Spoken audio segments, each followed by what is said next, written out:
pues pidamos al Espíritu que realmente sea un lugar, un momento de encuentro, ¿no? Que lo que compartamos provenga de Él y regrese a Él a través de lo que somos, de lo que podamos compartir también.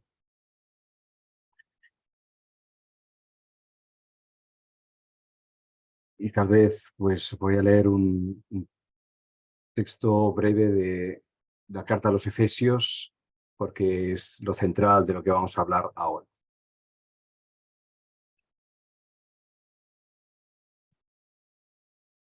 Por lo cual, doblo mis rodillas ante el Padre, de quien toda familia en los cielos y en la tierra recibe todo nombre, para que os conceda, según la riqueza de su gloria, ser poderosamente rebustecidos por la unción del Espíritu en vuestro interior, para que Cristo habite mediante la fe en vuestro corazón, y para que, arraigados y cimentados en el amor, seáis capaces de captar con todo el pueblo santo cuál es la altura y la anchura, la largura y la profundidad de ese amor de Cristo Jesús, el cual excede a todo conocimiento, y para que seáis llenados de la plenitud de Dios.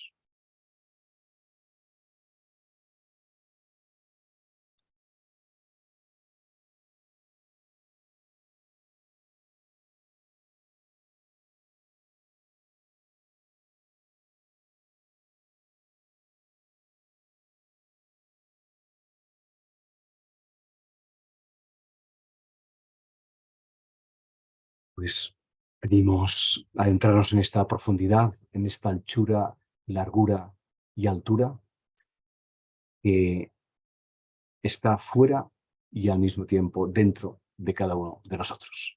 Y ese es también el misterio. Eso que parece que haya de ser alcanzado es al mismo tiempo aquello por lo que ya hemos sido alcanzados. Y por eso estamos aquí. Si no, esta tarde o esta mañana de ustedes no nos encontraríamos respecto de otras actividades posibles, pues para profundizar este gran misterio, ¿no?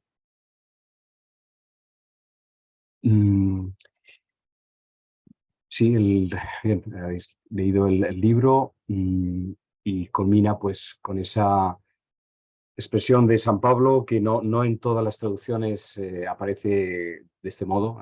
La realidad es Cristo. Si han buscado a lo mejor en Colosenses 2:17 está traducido de diferentes maneras, pero me pareció que esta era la más sugerente de todas, ¿no? En Colosenses 2:17 dice: la realidad completa es Cristo. La realidad y lo real, aquello que hace que sean reales las cosas, es lo que cristianamente identificamos como Cristo, sabiendo que cada religión tiene un nombre diferente para decir lo mismo. Lo que nos hace a nosotros cristianos es que eso le ponemos el nombre de Cristo y aparece como el rostro de Cristo.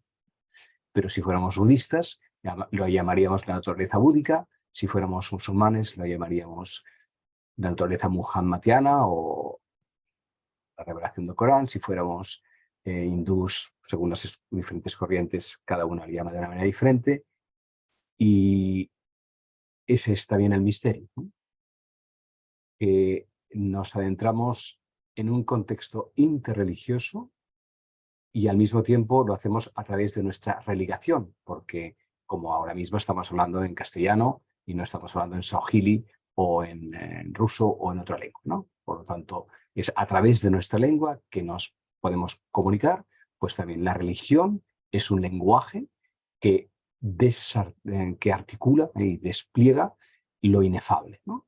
Y lo que hace a cada religión que sea esa y no otra es que lo hace determinado de un determinado vocabulario, de unos determinados textos, de unos determinados también símbolos, ¿no? Del cual, sin duda, para nosotros es el rostro de Cristo, ¿no? Sin duda.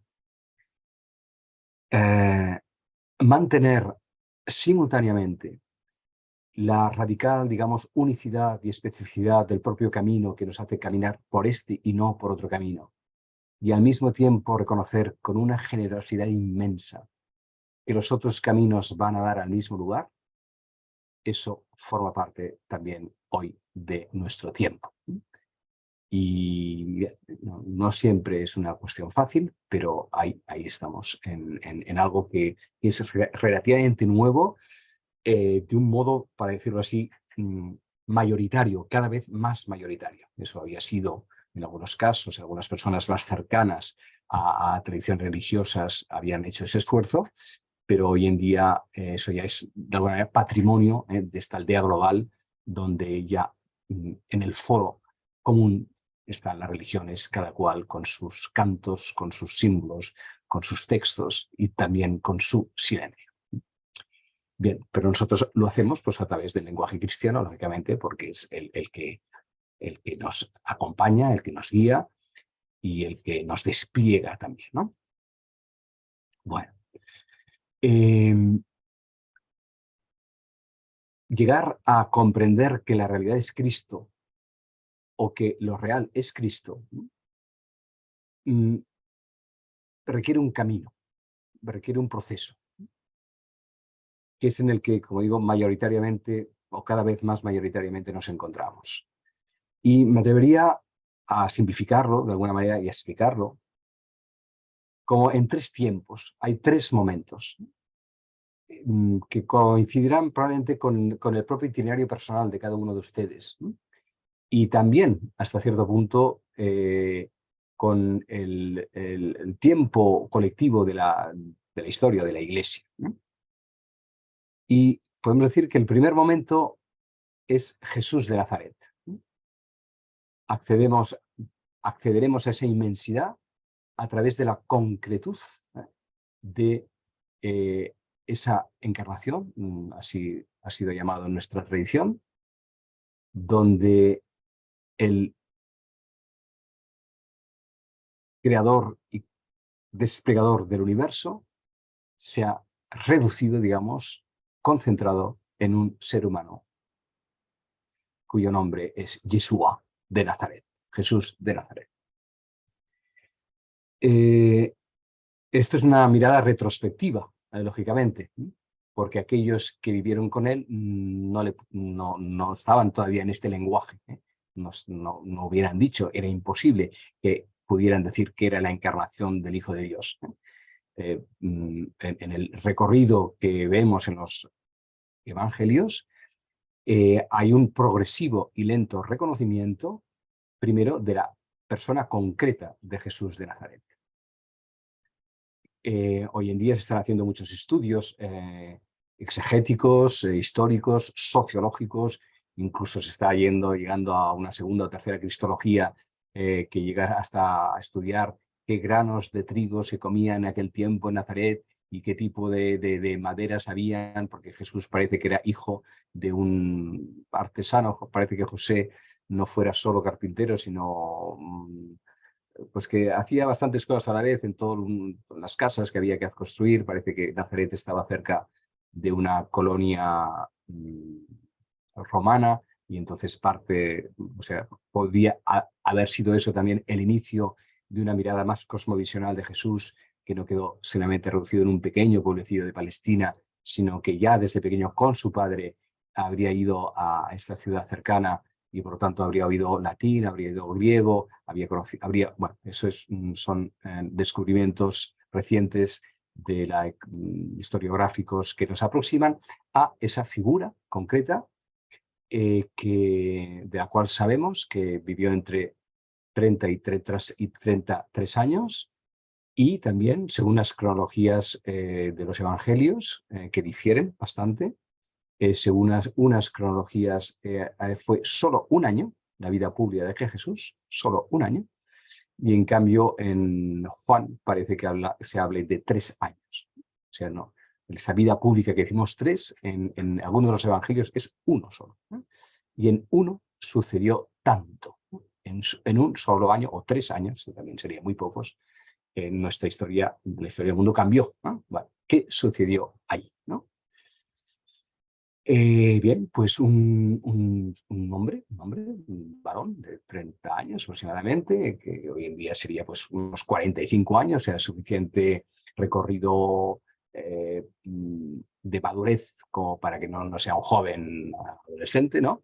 Ni un anciano, sino que una adultez constituida, donde en él eclosiona una claridad de conciencia que en los textos evangélicos lo identifican en el Corán, en el Jordán. En el Jordán hay un despertar de la conciencia de Jesús, donde escucha, de la manera que está narrado en nuestros evangelios, esas palabras, sea como fueran, que las comprendiera, las escuchara o se les fueran reveladas: tú eres mi hijo, en ti me complazco, hoy te he engendrado.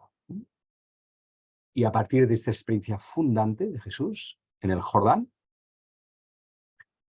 aquello que él buscaba, porque podemos imaginar un adolescente, un niño incluso, y luego adolescente y joven, ese fuego que tendría por dentro, ¿no?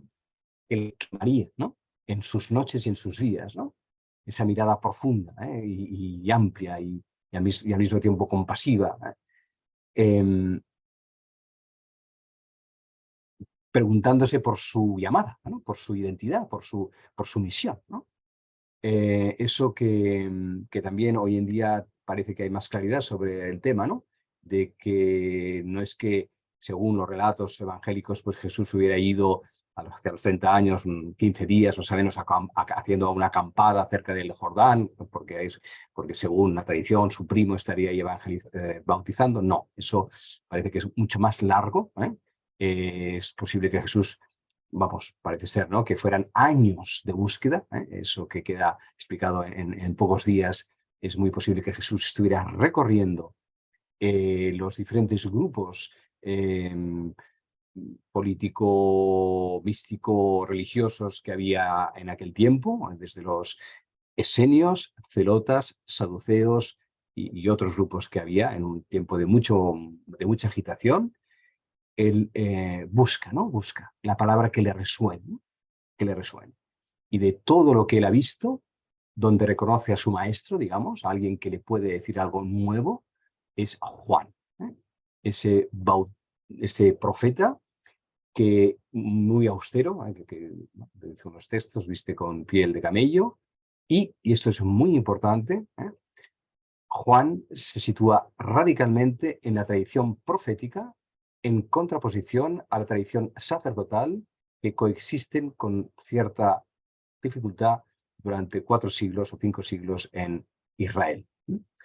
Primero está la tradición profética, pero cuando se institucionaliza lo sagrado, aparece el templo, y los que cuidan del templo son los sacerdotes. Bueno, pues que Juan, al que Jesús sigue, se sitúe, reciba un bautismo, esto es muy importante, frente a la neurosis del templo de Jerusalén, donde cada año se motiva y se acentúa una culpabilidad que hay que redimir en el Yom Kippur, en el día de la expiación, y toda la estructura del templo está construida sobre ejercer una culpabilidad que luego es redimida por unos sacerdotes que son los que interpretan, bueno, todo este constructo que va a ser el que va a matar a Jesús, el que va a expulsar a Jesús de Jerusalén.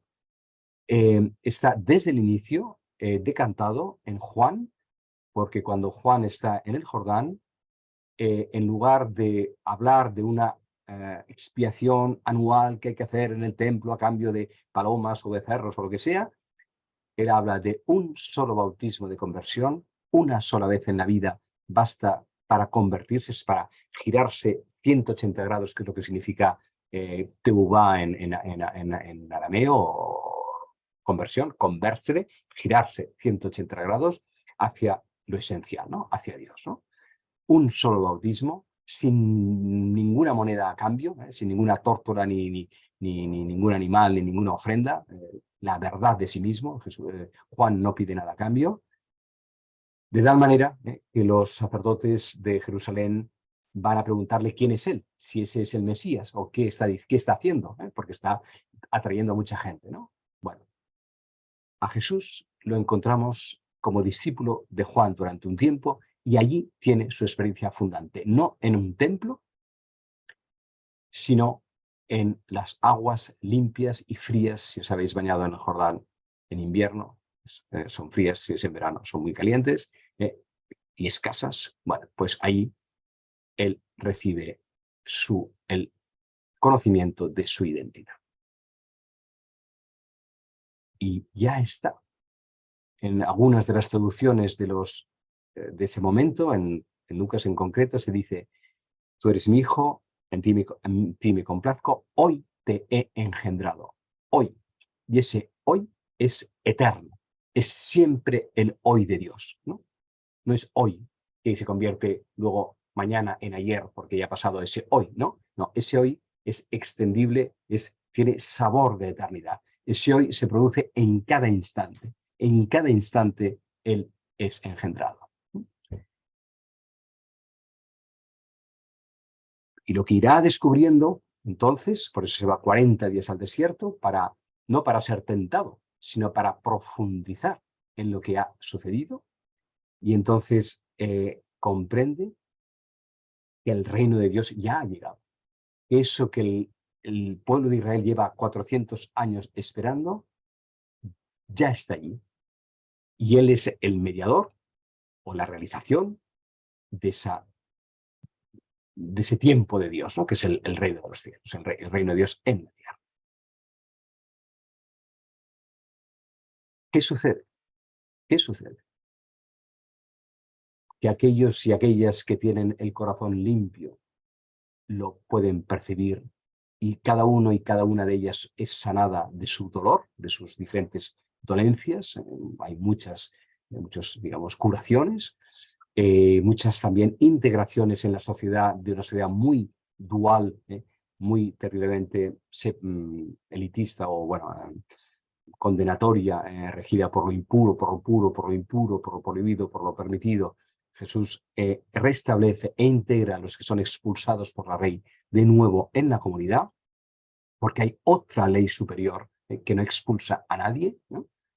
Y esa ley, por otro lado, es la culminación de la Torá, no es otra ley, porque dirá, no he venido a cambiar ni una sola tilde de la Torá, sino a darle su cumplimiento.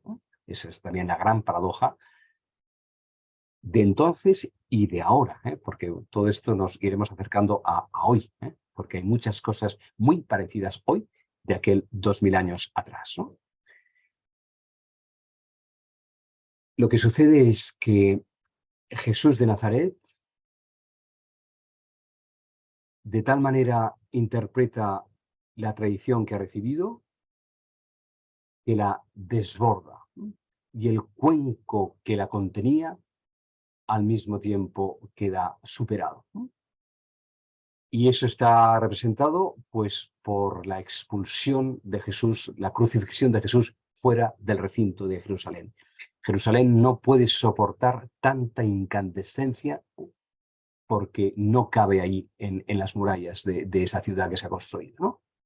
Y entonces expulsado de la ciudad y muriendo en muerte de cruz, con todos los crucificados de la historia y todas las perpetuaciones que hacemos los humanos, dañándonos los unos a los otros por nuestra locura, allí en lo más profano para Israel y para los romanos, porque es el lugar de la putrefacción de los cadáveres, es el lugar de lo más impuro y más execrable para también los romanos, que es donde torturaban de la forma que sabían hacerlo a sus enemigos.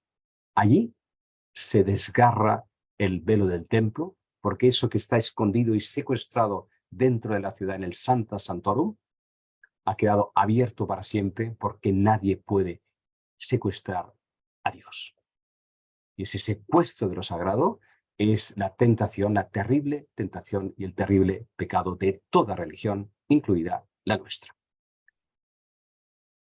Bien, eso parece que termine así, con un fracaso absoluto, totalmente pues inesperado para los propios discípulos, que que quedan además muy asustados porque si han cogido a Jesús también les pueden coger a ellos.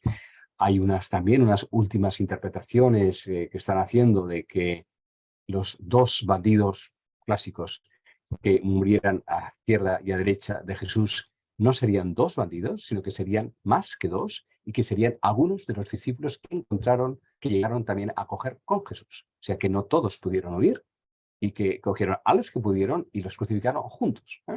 Con lo cual, eso todavía es mucho más fuerte.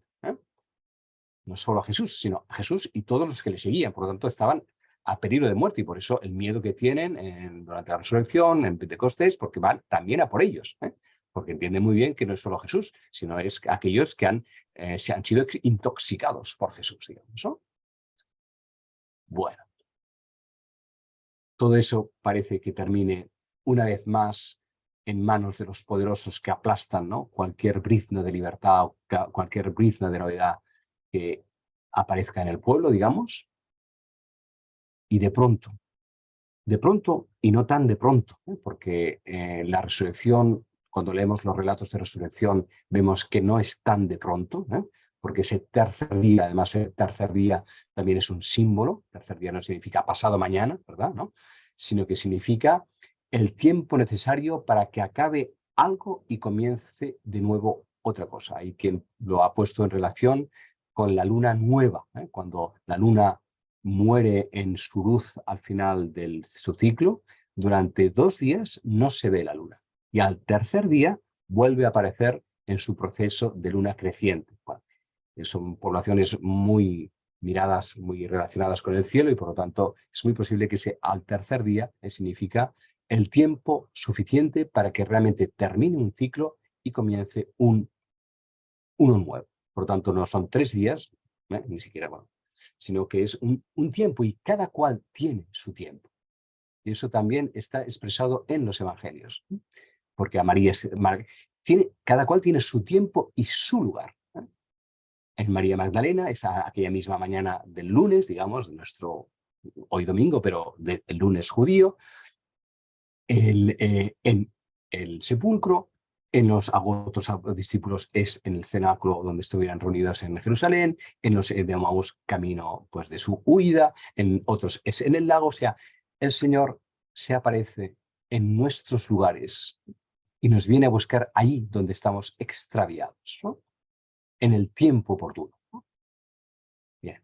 Y entonces ahí aparece un segundo momento de Jesús, ¿no? El Jesús de Nazaret, que digamos desde el punto de vista corporal, biológico, histórico, ha terminado con una crucifixión, da paso a un segundo tiempo cristológico, digamos, que es lo que llamamos el Jesucristo, ¿no? Jesús el Cristo resucitado, Jesús resucitado, sea lo que sea esa resurrección, una palabra también equívoca. Hay quien ha dicho que resucitar pues, es demasiado parecido a la resurrección de Lázaro. Ahí a veces tenemos unas imágenes demasiado corporales de la resurrección, cuando está claro que estamos hablando de otra dimensión. Bueno, sea lo que fuere, no vamos ahora a entrar por ahí, pero sí que es importante es que hay una irrupción de esa vida todavía más plena que va más allá de la corporalidad de Jesús. O sea, es una discontinuidad en la continuidad o una continuidad en la discontinuidad, tal como la muerte es también para nosotros, es un umbral donde dejamos la cáscara del gusanillo queda vacía y aparece la mariposa. Entonces, entre la mariposa y el gusanillo hay una discontinuidad y al mismo tiempo una continuidad porque es eso mismo. Bueno, pues ese Jesús de Nazaret, Cristo, que les cuesta reconocer y que está simbólicamente expresado en esos 40 días de apariciones y desapariciones, porque todos los textos evangélicos de resurrección son, primero, un lento reconocimiento de ese nuevo modo de Cristo Jesús de manifestarse, y al mismo tiempo, cuando lo han reconocido, entonces desaparece para que no se queden solo con una figura, para que no se queden solo con un lugar o con un tiempo, porque ahí empezarán a comprender que Cristo resucitado está en todos los tiempos y en todos los lugares. Pero todavía no están en ello. Necesitan la experiencia concreta y más o menos repetida de esa presencia que ahora tiene otra manifestación y que es Él, pero es Él más allá de lo que fue, porque ese recorrido biológico ya ha sido realizado. Esa individuación de Jesús en el espacio y en el tiempo, que es nuestra corporeidad, ha sido abierta en ese otro modo de existencia que es la del resucitado. Eso también es muy interesante porque esa ascensión, que también es una imagen simbólica, difiere en el tiempo y en el espacio según los evangelios. Porque resulta que en Mateo y en Marcos Jesús resucita en Galilea.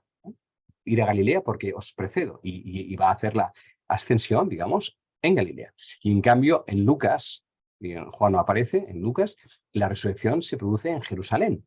Entonces, ¿qué pasa? ¿No? ¿Se equivocan? ¿Se contradicen? No, es que están hablando de otra cosa. No están hablando de algo que se pueda poner en un calendario, sino están hablando de una experiencia permanente que se va desplegando en la medida que se comprende. Y cuanto más se comprende, más se despliega. Y cuanto más se despliega, más se comprende.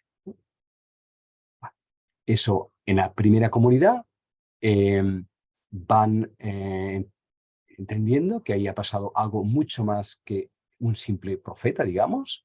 La palabra Mesías se adecúa lo más parecido a lo que tienen, pero en los siglos posteriores, la Iglesia, las primeras comunidades, entiende que la palabra Mesías se queda corta incluso respecto de lo que es Jesús según hoy le entendemos.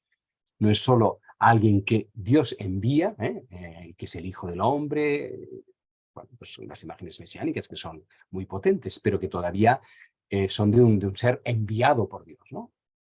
Durante 4 siglos y medio hasta Calcedonia, la Iglesia escucha y los que se encuentran en los concilios son sobre todo monjes, o sea, personas de oración, que van comprendiendo que Jesús es Dios mismo hecho ser humano.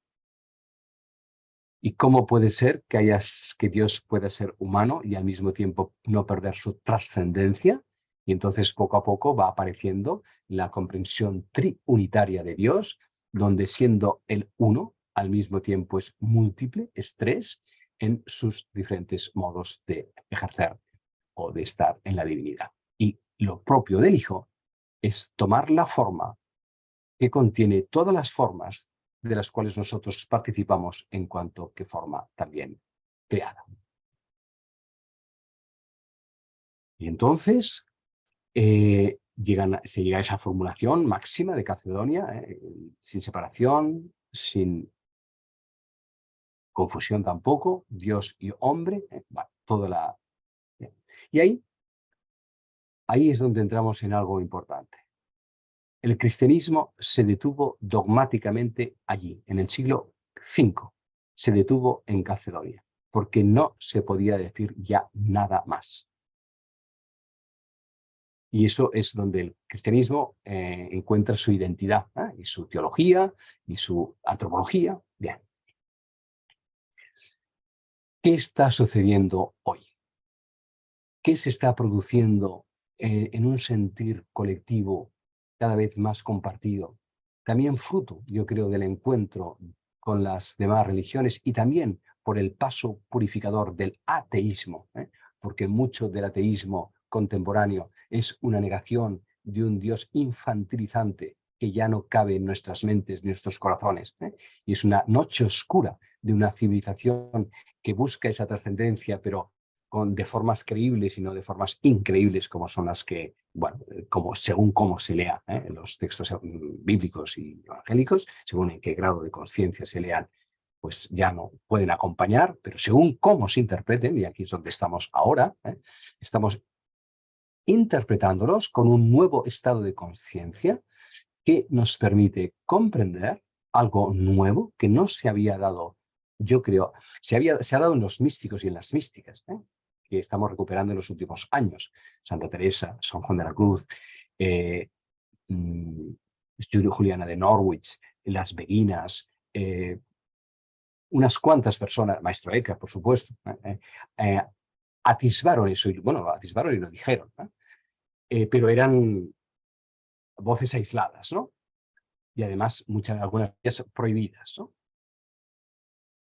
Hoy ya no, eso ya no se puede prohibir, porque es necesario, es absolutamente necesario que comprendamos el potencial desbordador de los dogmas que contenemos, tal como Jerusalén quiso apropiarse y proteger el templo, el Santa Santorum, pero al mismo tiempo quedó desbordado, ¿no? Bueno, pues algo así le están pasando a nuestros dogmas, ¿no?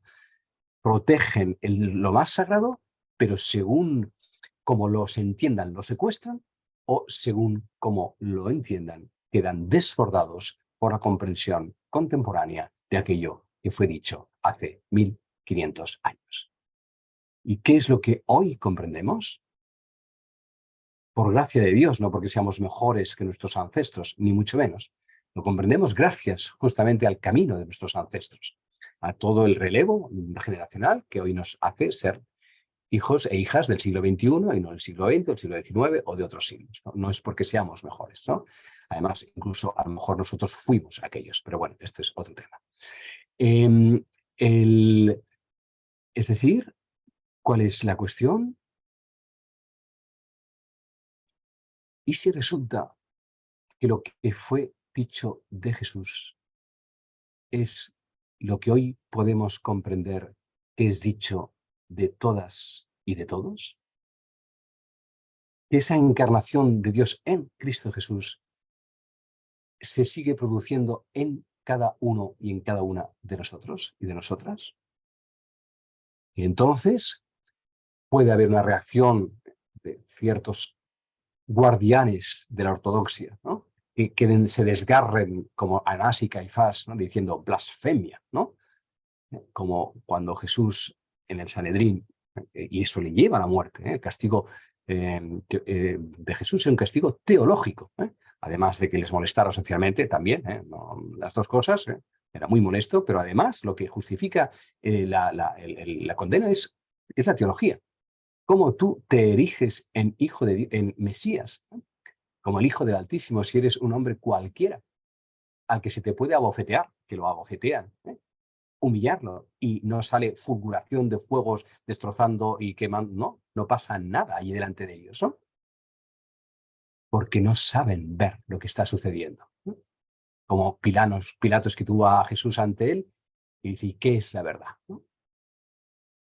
Y la tenía delante de él y no pudo reconocerla, ¿no? Porque tenían demasiado que perder, ¿no? Demasiado que soltar para poder ver la verdad que había ante ellos, ¿no?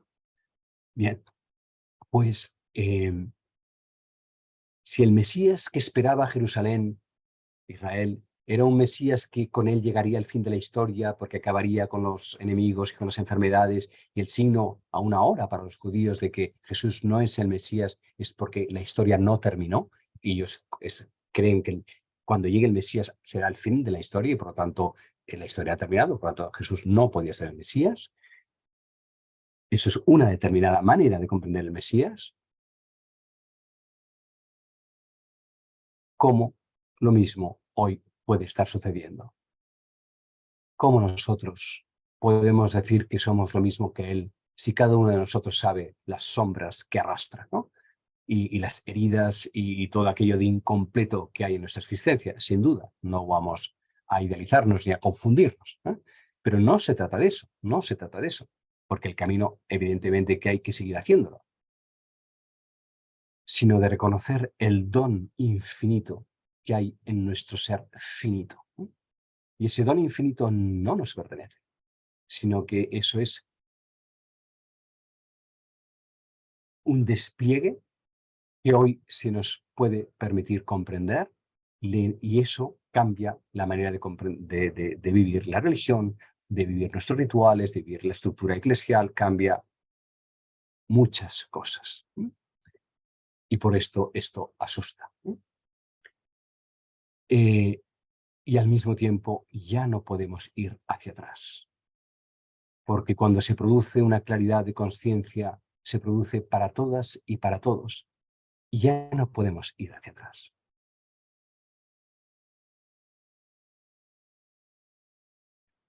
De algún modo, Jesús nos dice, sois lo que soy. ¿Os atrevéis a creer eso? Yo soy, ¿no? Aparece 18 veces en el Evangelio de San Juan como reverberación del yo soy del Sinaí. Y Jesús significa Yeshua, o sea, Jehová, Dios salva, ¿no? Es decir, y si yo, Jehová, Yeshua, Yahvé, significa yo soy, lo que salva es ser. Lo que nos salva es ser auténticamente lo que somos. Jesús salva en la medida que somos lo que realmente somos, ¿no? Por lo tanto, cuando invocamos su nombre, nos está devolviendo a nosotros. Sed lo que sois.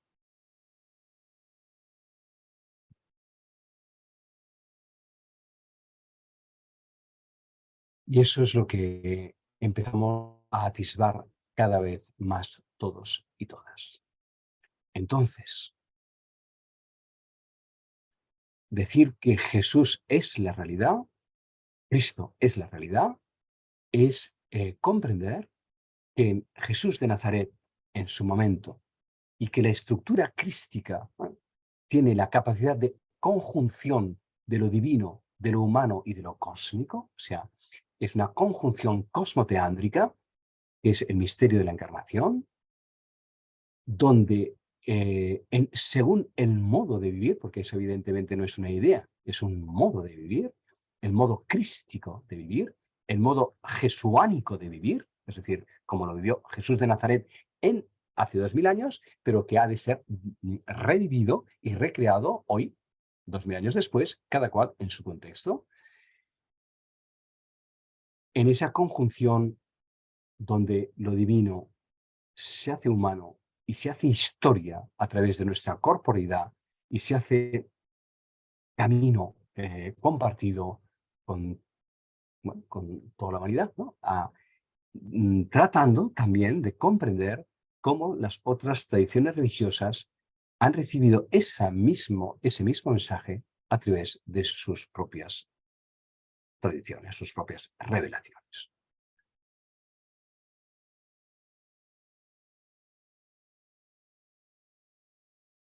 Por lo tanto, cuando decimos Cristo, no solo nos estamos refiriendo a Él, y al mismo tiempo nos seguimos refiriendo a Él porque en Él eso ya fue realizado, ¿no? Eso ya ha sido completado, y porque ha sido completado en uno de nosotros, podrá ser completado en todas y en todos.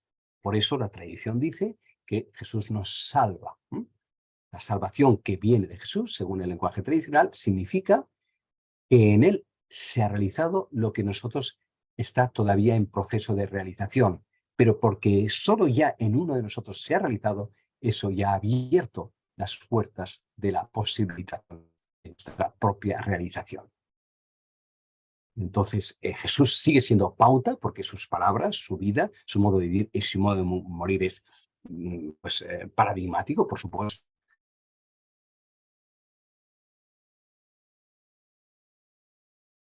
para recrearlo en las situaciones mm, que cada cual y cada uno de nosotros ha de vivir.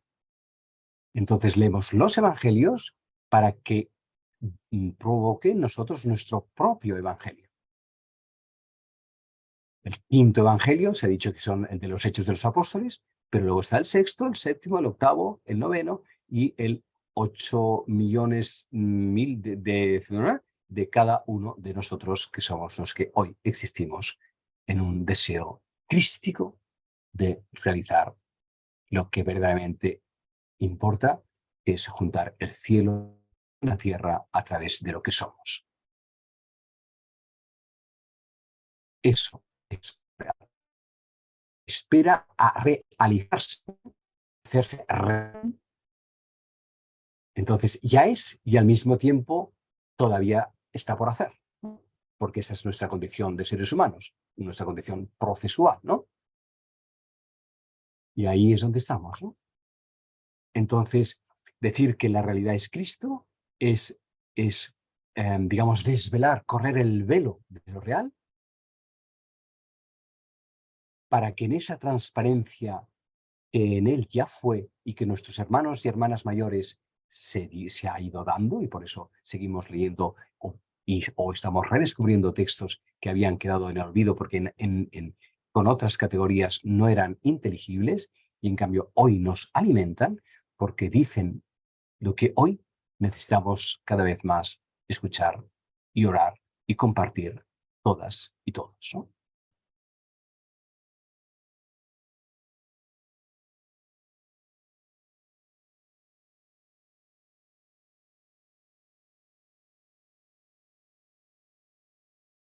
Al principio existía la palabra estaba junto a Dios y la palabra era Dios. Por ella se hicieron todas las cosas cuanto existen, y era la luz de los seres humanos. Y sin ella no existiría nada de cuanto se ha realizado. Y esa palabra acampó entre nosotros. En Jesús de Nazaret, el primero. Y luego nos pasó el fuego en el día de la ascensión, diciendo, id, todo el poder se me ha dado, ahora os lo paso a vosotros, y bautizad en nombre del Padre, y del Hijo, y del Espíritu Santo. Sumergir vuestras vidas, que es lo que significa bautizar, hacia el Padre, o sea, hacia la fuente, hacia el origen, hacia aquello que nos da el ser, como Jesús es impensable sin esa profunda y continua oración que le hacía escuchar y ver antes lo que luego lo que luego habría de él también de poder ver por sus propios ojos, pero antes el Hijo no hace nada que antes no haya visto ver a su Padre, nos dice San Juan. Por tanto, bautizar en el Padre es sumergir hacia el origen, en el origen. Bautizar en el Hijo es sumergir nuestras relaciones en fraternidad y en sororidad, ¿no? En todo aquello tan difícil y tan bello, ¿no? De nuestras relaciones, de las más cercanas hasta las más lejanas, desde las familiares hasta las político-económicas, etcétera, etcétera.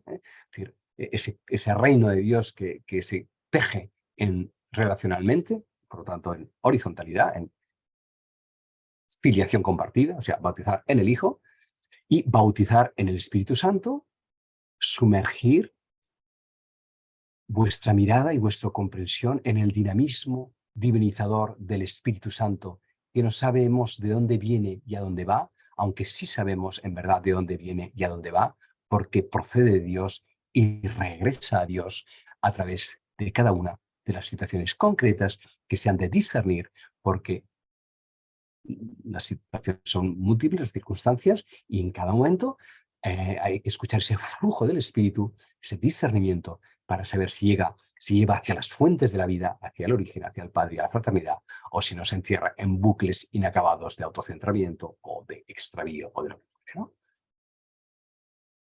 Y yo estaré con vosotros hasta el fin de los tiempos. Dice que se va y al mismo tiempo que se queda. ¿Qué se va? Se va una forma determinada de él, pero se queda la esencia crística que se prolonga en nosotros y en nosotras.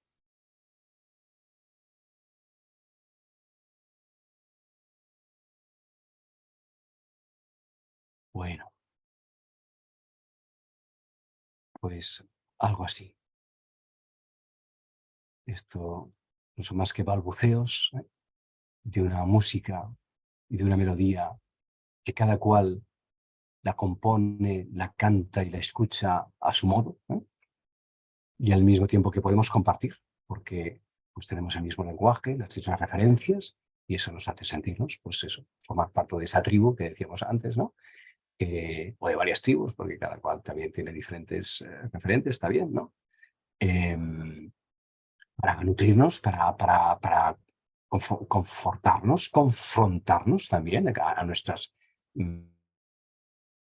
años, pues tener la humildad de, pues sí, nos equivocamos, bien, pues para eso estamos juntos, para podernoslo decir sin dañarnos, sino al contrario, ¿no? Pues, aprendiendo como cada día, ¿no?